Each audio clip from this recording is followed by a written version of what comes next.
everybody, welcome to another episode of the PlayThru. DoctorJ here. We're going to walk you through a new game that just came out from North Star Games called Warsaw, City of Ruins. Before we begin though, for those of you listening on audio, just remember there's two videos that'll go along with this. You can head over to theplaythru.net to check those out. This is a how to play video, so for those of you who already know how to play Warsaw, you can go ahead and click the link above and it'll take you to our discussion of the game and what we thought about it. So let's just jump right in with how to play Warsaw. So Warsaw is a sort of city building tile laying game that takes place over the course of 6 rounds. Now every round what's going to happen is each player is going to get dealt 4 of these tiles that each has different areas on them. You've got different colors of areas that mean different things and score differently. So once everybody has their 4 tiles, they're going to draft them. Now if you're not familiar with what drafting is, basically it's you pick one tile out of your hand and then you pass the rest of them, and when you choose which tile you want, what you're going to do with it is you can either build it as part of your city or you can discard it and get 3 coins. Now discarding for coins is kind of important because you need money in order to build the tiles. So let's go over the rules for building the tiles in your city.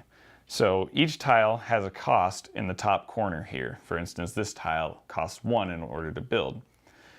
If you pay the cost, you can put it anywhere in your city as long as your city is 3x4 grid. You can't go outside of 3x4. You can choose whether you want it to be 4 high or 4 wide, but once it's 4 high, you can't build any more that direction.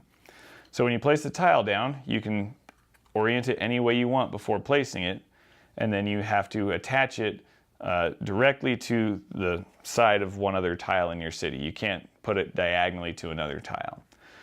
There's also a rule called overbuilding where you can build new tiles on top of old tiles, and that's kind of important to remember because when you build the tiles, the one that you build it on top of gives you a discount. So for instance here, I've got this tile that costs 4 coins in order to build. If I build it over my starting tile here, that one only costs 1.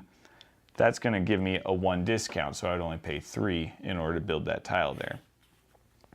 And so players just go and draft the tiles and pick one and build it or discard it for money until there's no tiles left in the round. And at that point, you go to the scoring phase. So the way the scoring phase works is the first thing you do is you check this milestone here. There's one in between each of the phases, and you check to see who best fulfills the condition. For instance, the Saxon Palace is the one at the end of the first round, and it goes to the person with the fewest areas in their district. So you could look at my district here and count up. I have 1 park, since those tiles are connected, that would be 1. And then I have 2 separate residential areas, 2 separate commercial areas, 1 cultural area, and then I have this government building. So we would check and see who has the fewest number of areas. If there's a tie, the tie always goes to the person with the fewest amount of coins at that point. And whoever wins gets to take that tile and instantly build it in their district before scoring. So the way scoring works is you look at this card. It's a really handy card they've got in the game here. And you just go one by one through the different scoring parameters. First, you look at your parks, which are the green areas, and they score for, you pick 1 and you score it for every red area, residential area near the park. The purple ones just score for how many points they have on them. The yellow ones don't actually score victory points. They get you more money based on how many residential areas are near them. The blue ones get you money, just base money that's on them. And then you have these little like bus symbol things. They'll score you points if you have multiples of those in your cities. And then you get additional points from milestones or whatever. And you just, every round at the end of this, when you go into the scoring round, you just go through that card one by one, and then you take your pieces and you move them up the track, depending on how many points you got.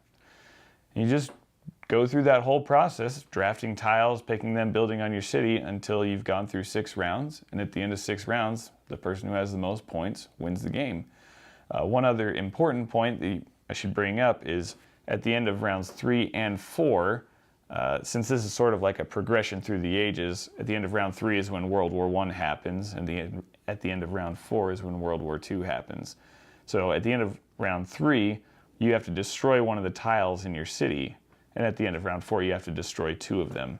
And at the end of the 6th scoring round, you just see who's got the most points, and that's who wins. And that's how you play Warsaw, City of Ruins. Hey everybody, thanks for joining us here for another How to Play video. If you want to see what the rest of the group thinks, just go ahead and click the discussion above.